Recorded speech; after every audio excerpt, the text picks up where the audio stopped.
నమస్కారం. నా పేరు మాధురి. రాజేష్ న్యూస్ కి స్వాగతం. గ్రామంలో ప్రజల అవసరాలకు తగ్గట్టుగా మౌలిక సదుపాయాలు కల్పించినప్పుడే అభివృద్ధి సాధ్యమవుతుందని పత్తిపాడు ఎమ్మెల్యే వరపుల సత్యప్రభ అన్నారు. అన్నవరంలో 60 లక్షల నిధులతో చేపట్టే వివిధ అభివృద్ధి పనులకు ఎమ్మెల్యే కొబ్బరికాయ కొట్టి శంకుస్థాపన చేశారు.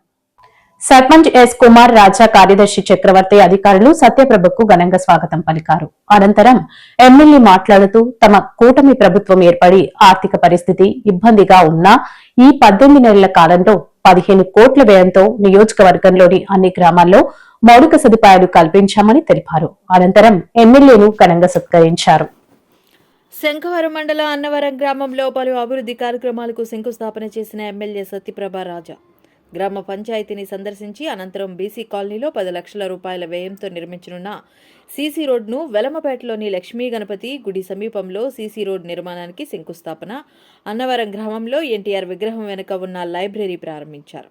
కొత్తపేటలో కొత్త బోరు వేసే పనుల శంకుస్థాపన, కైలాస భూమి ప్రాంతంలో 30 లక్షల రూపాయల వ్యయంతో నిర్మించనున్న సీసీ రోడ్డుకు కొబ్బరికాయ కొట్టి నిర్మాణ పనులు ప్రారంభించిన ఎమ్మెల్యే సత్యప్రభ రాజా.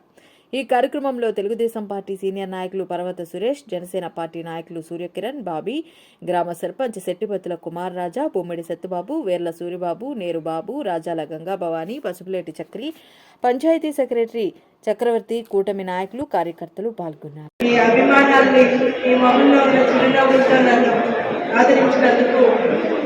ప్రతి ఒక్కరికి సందర్భంగా ధన్యవాదాలు తెలియజేస్తున్నాను. ఈరోజు ఏదైతే అభివృద్ధి కార్యక్రమాలు వాటి గురించి నేను శాసనసభ్యురాలుగా అయిన తర్వాత కాదు, అంతకు ముందు కూడా ఎలక్షన్ క్యాంపెయినింగ్లో వచ్చినప్పుడు ఏదైతే బీసీ కాలనీలో వారు నన్ను ఇక్కడ క్యాంపెయినింగ్కి వెళ్ళినప్పుడు దాని గురించి అక్కడ తీసుకెళ్ళి నాకు చూపించడం జరిగింది. అదేవిధంగా నేను క్యాంపెయిన్ తిరుగుతున్నప్పుడు పలు రకాల సమస్యలు అక్కడ ఆ వీధిలో ఉన్న వారు నన్ను అడగడం జరిగింది. అట్లన్నింటినీ కూడా నేను ఆ రోజు తప్పకుండా మనం అధికారంలోకి వచ్చిన తర్వాత నెరవేరుస్తామని చెప్పి ఆ రోజు చెప్పడం జరిగింది. ఏదైతే నేను శాసనసభ్యురాలుగా ఎన్నికైన తర్వాత కూటమి ప్రభుత్వం వచ్చిన తర్వాత కూటమి ప్రభుత్వం యొక్క అండదండలతో, మా పెద్దల సహకారంతో నియోజకవర్గంతో అంతా కూడా అభివృద్ధి, దాంతోపాటు సంక్షేమం కూడా సమాంతరంగా ముందుకు తీసుకెళ్ళడం జరుగుతుంది. అందులో భాగంగానే ఇక్కడ ఈరోజు చేపట్టిన పలు అభివృద్ధి కార్యక్రమాలు ఏదైతే మన ఇందాక సర్పంచ్ గారు చెప్పినట్టు దాన్ని ఈ సందర్భంగా నేను ఒకే ఒక విషయం, వారికి, వారి పాలక వర్గానికి రాజకీయాలు అన్నవి ఎలక్షన్ల వరకు, మీ గ్రామ అభివృద్ధికి అందరూ కలిసికట్టుగా ముందుకెళ్ళిన రోజున అభివృద్ధి అన్నది ముందుకు వెళ్తుందని సందర్భంగా నేను ప్రతి ఒక్కరికి తెలియజేసుకుంటూ, ఆయన ఏదైనా గ్రామానికి సంబంధించి ఇలా ఉంది అన్నప్పుడు దాన్ని సానుకూలంగానే నేను స్పందించి దాన్ని ఏం చేయాలి అని నేను కూటమి పెద్దలతోటి మన గ్రామ అభివృద్ధి, ఎందుకంటే మీ గ్రామ అభివృద్ధి జరుగుతుంది అన్న ఆలోచనలతో నేను ఇక వీటిని ముందుకు తీసుకెళ్ళడం జరిగింది. బరియల్ గ్రౌండ్ గురించి దీన్ని నేను శాంక్షన్ చేయించినప్పుడైతే, నేను దాన్ని పెట్టినప్పుడు కూడా నేను అంత శాంక్షన్ వచ్చినప్పుడు కూడా నేను అంత హ్యాపీ ఫీల్ అయ్యి ఉండకపోవచ్చు.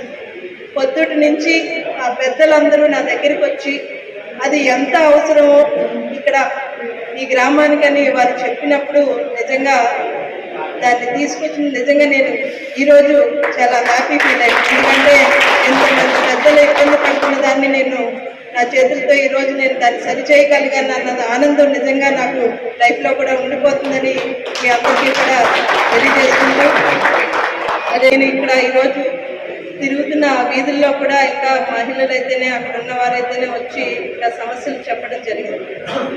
ప్రతి ఒక్కటి కూడా నేను వారందరికీ కూడా ఒకే మాట చెప్తున్నాను. ఈ సందర్భంగా ఒక్కొక్కటిగా మనం తీర్చుకుంటూ ముందుకు వెళ్దాం. మీ అందరి సహకారంతో మీ గ్రామ అభివృద్ధి, ఎందుకంటే అన్నవరం అన్నది ఒక పుణ్యక్షేత్రం. ఇది మీ గ్రామం ఒక్కటే సంబంధించిన కాదు. అన్నవరం అంటే దేశం నుంచి ఎంతో మంది వచ్చి ఇక్కడ పిలిగ్రిమ్స్ కింద వచ్చి యాత్రికులు వస్తూ ఈ గ్రామాన్ని అంతటినీ కూడా వారు తిరుగుతున్నప్పుడు వీధుల్ని అన్నింటినీ చూడటం జరుగుతుంది. అంత దూరం నుంచి వచ్చినప్పుడు ఇక్కడ ఉన్న గ్రామంలోనే ఈ పరిస్థితిని చూసి మరి హ్యాపీగా అబ్బాయికి చాలా బాగుంది, మనం ఈ పుణ్యక్షేత్రానికి వచ్చినప్పుడు చాలా ప్రశాంతంగా ఒక మంచి మానసిక ప్రశాంతం బయటకు వెళ్ళడం అన్నది జరిగినప్పుడు మనకు కూడా ఒక సార్థకత ఉంటుంది. మన నియోజకవర్గంలో ఎందుకంటే పుణ్యక్షేత్రాన్ని మరి ఎంతో మంది యాత్రికుల్ని ఇలా ఆనందంగా వారిని పంపించడం అంటే మనకు కూడా చాలా సంతోషకరమైన విషయం.